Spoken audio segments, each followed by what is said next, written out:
Hello, my magnificent friends. We're about to go live here.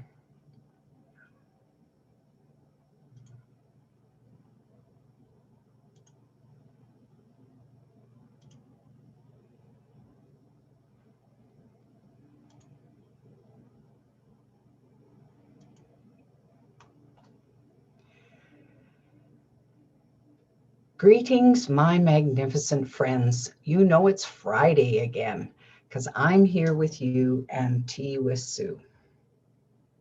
I hope you've had a great week. Okay, so you're probably wondering about the hat. Well, some days I wear a hat because I'm having a bad hair day. But today I'm wearing this hat in honor of a dear friend by the name of Blanche Jackson. Now, Blanche Jackson, for a number of years, has been living in Ohio. And I had the privilege of being with her for her 99th birthday.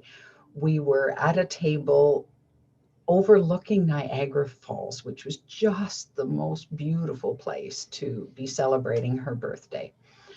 And at the time, her daughter Anne asked her, "Well, Mom, if you have any words of wisdom for us now that you've turned 99, what would they be?" Well, she was sipping her glass of wine and she thought for a moment. And of course, she was wearing a hat. That's one thing Blanche and I share. We're hat girls. So she has a hat collection that I covet. Anyway, Blanche thought for a minute and she said, I would say to people that it's so important to live your own life. No matter what anybody else says, you need to live your own life. And I was so touched by those words because how many times do we hang out and, oh, what'll people think if I do this? Or nobody wants me to do that, or I want to go here, but somebody said that wasn't a good idea, or I wanted to create this, and oh no, wow, wow, wow, wow. So live your own life, no matter what anybody else says, because of course it's your life. Well, dear Blanche, at the tender age of 103 plus 5 months, took her journey home last night. Well, I'm sad today, but you know what? I'm celebrating because this woman lived life on her own terms. She didn't have the easiest life. She was born in Jamaica and moved to the States some years later, worked hard all her life. Now, how did Blanche and I get acquainted? Well, her daughter Joy is a dear friend and soul sister for many, many years now. And when her mom was visiting in Calgary, then we got together and I met Blanche. Well, when I got the cancer diagnosis in 2011, Blanche was one of the first to encourage me. She had always been a staunch prayer warrior, and she was insistent that in the name of the Lord, I would be healed. Every time I talked to her through that journey, she was there for me. And I don't know how many prayer lists I was on, but bless her heart and all her companion prayer warriors for sending me love and energy and hope. And so I just have the greatest admiration for who she was and the impact that she made, not only on my life, but on the lives of so many others throughout her lifetime. So bless you, Blanche. I know you're in the spot you've longed to be. You've gone home. I suspect that you're cuddled up in the arms of Jesus and surrounded by angels and singing your heart out. So thank you for the impact on my life. It has been more than tremendous. Grief is an interesting thing. We, as human beings, we get very attached to everything and everyone that has meaning in our lives. And nobody wants to lose whatever it is that's closest to our hearts or is most important to us. And yet everything changes in every second of every day. So one of the challenges we have as humans is to learn how to surrender, learn how to let go of whatever it is in our lives that's now done. Well, sometimes it's as simple as letting go of a habit that no longer serves us. We've had that habit for many, many years. We struggle and we're challenged by it. And for some odd, crazy reason, we cling to it. But then there comes a point when it's time to give it up. So I know lots of people who do not like the word surrender and they do not like the idea of giving up. But here's a different perspective on giving up. So giving up in most people's minds, and certainly in my mind for a long, long time, meant just flat out quitting. Okay, I quit that. I can't do it. I quit. I've had enough, and you walk away. Well, that's one possibility for sure. But what if in the giving up, you're looking to transform? So think of it as bundling up everything that no longer serves, and you literally give it up for transformation. You hold it up to the light of purity, the light of love, the light of a higher power, whatever that means to you, and you let it go. So it's as if you have a big helium balloon filled with all your troubles or all your woes or all your sadness, and you're clinging to the string and clinging to the string and clinging to the string, and then at some point you let it go and up it goes, and it transforms because it's allowed to change, because you relinquished it, because you said, okay, I'm ready. And I think part of that can be quite comforting when we think about loved ones who are no longer here and who have left us. There's that keen sense of loss and sorrow that we go through. But there can also be a feeling of joy because of the impact that they had when they were here and what that meant for us. So I think in part of a dear friend of mine once said, life is a sweet sorrow. No, she said a sweet sour, a sweet sour. And isn't that the truth? Sometimes things are very, very sweet and sometimes they taste very, very sour. Well, that is the way it is. And the sooner we can come to terms with that and say, okay, this is kind of a sour moment. I've lost this person and they're not here any longer. So we, at least not in physical form, we can't see them. We can't reach out and physically touch them. But I have to tell you, here's the thing. In 2007, when I had a near-death experience, I had an opportunity to experience what the afterlife is all about. What happens when we're no longer in physical form? Like, what is that like? Well, I have to tell you, it's pretty amazing. It's here is a state of being, and some would view it as a place where all your cares and woes have evaporated. And there's this all-encompassing, all-enveloping love, total acceptance. I know for me, I had never experienced that before in my lifetime up to that point. It's just this endless sea of love that encompasses you and envelops you and honors you for the part of spirit that you are, for the magnificence of who you are in essence. right? And who you were on planet Earth is not that important anymore. Um, Whatever you did or didn't do, whatever you had or didn't have, whoever you loved or didn't love, all of that just kind of gets absorbed as a grand experience, a grand experiment.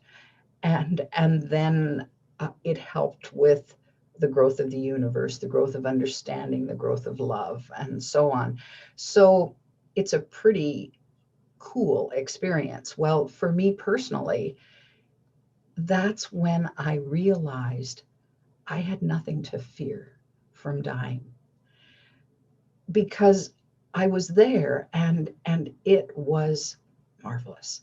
So death to me is a transition. It's just going from here I am in physical form, relinquishing my body, surrendering my body to back to the earth, and I go on eternally. And this was very comforting for me. Well, of course, if that's what if I truly believe that, which I do, because the experience went deep, went heart level, and sunk in just as enmeshed as it could be. Well, if that's it for me, that's it for you too. So when I think of people who are moving towards that transition phase, transitioning out of the physical and back to spirit, I'm not unhappy about that for them, because they win, right? So whether it's your time on earth to go or not, you win, right? If I stay, I win. If I go, I win. So there's no losing in any of this. There's just a transformation, a change in what happens to us from the physical to the spiritual, or the essence of the universe, however people look at that. And so here I am in a position where I have aging parents, and their time is going to come. And I have other people who have gone really early. I lost a brother when he was only 23, and it hit hard until I began to understand that the veil between those who are no longer in physical form and those of us still here in physical form on planet Earth, the veil is really, really thin. And they're around us. They're around us all the time to help us, to support us, to guide us. And so it's interesting that I've, because of the journey that I've taken in my life, I have a strong connection with my mother, who has been gone for, I think it's 54 years now. She died when I was 17. And yet I have been able to, in a different way, connect with her and feel her comfort and feel her love and be surrounded by that. So it's highly soothing for me. It's highly comforting. So if you're in that place where grief has struck, grief is there because of some kind of loss, and it doesn't matter whether it's a loss of a pet, a loss of a job, a loss of a loved one, a loss of a relationship. It's natural and normal to mourn for that loss, because it meant something to us, right? I mean, if we didn't care, we wouldn't even think about it twice. But because we care, because our hearts are involved and engaged in and invested in something or somebody, then the loss of that causes us to feel some pain. There's no question about that. So one of the ways that I think is important to move through grief is to, first of all, honor what you're feeling. If you're feeling sad and you feel like crying, well, tears are very cleansing and very healing. So that's important. And if you're feeling, and some people feel angry at a loss, well, feel that anger and allow it to be inside your body, because that's and if there's a way to express it safely, then you express it, because better out than in. I always say that when we hang out in denial, when we don't want to face the truth of what's just transpired, the loss, we don't want to deal with that. Like, I can't take it in, it's too big. Then it stops us from processing, and denial again is a natural, normal part of that. Sometimes our brain just kind of clicks off. If the loss is particularly enormous, then it clicks off, so that we don't have to take it all in all at once, because maybe at some level we know that it's too hard. So we're fed little bits of it, and grief can come, and the feelings can come in odd moments where we're doing okay and we're going about our daily lives, and then it catches us, and then we remember, and the sadness hits, or the upset hits, or something hits. So I think the most important thing is to honor your feelings. And the second part, I think one of the reasons that we have, well, we used to, for years, and I guess we still do, call them funerals. But then people started calling them life celebrations, which I really love, because it is a celebration of someone's life. Like, what did it mean that they were here on planet Earth? How did they contribute to other people? Some contribute in a very quiet, shy way. Others contribute in a rock solid way. Others contribute in a flamboyant kind of a way. It doesn't matter. Everybody contributes just because they're here, just because they exist, and their influence on us is deeply felt in lots of cases.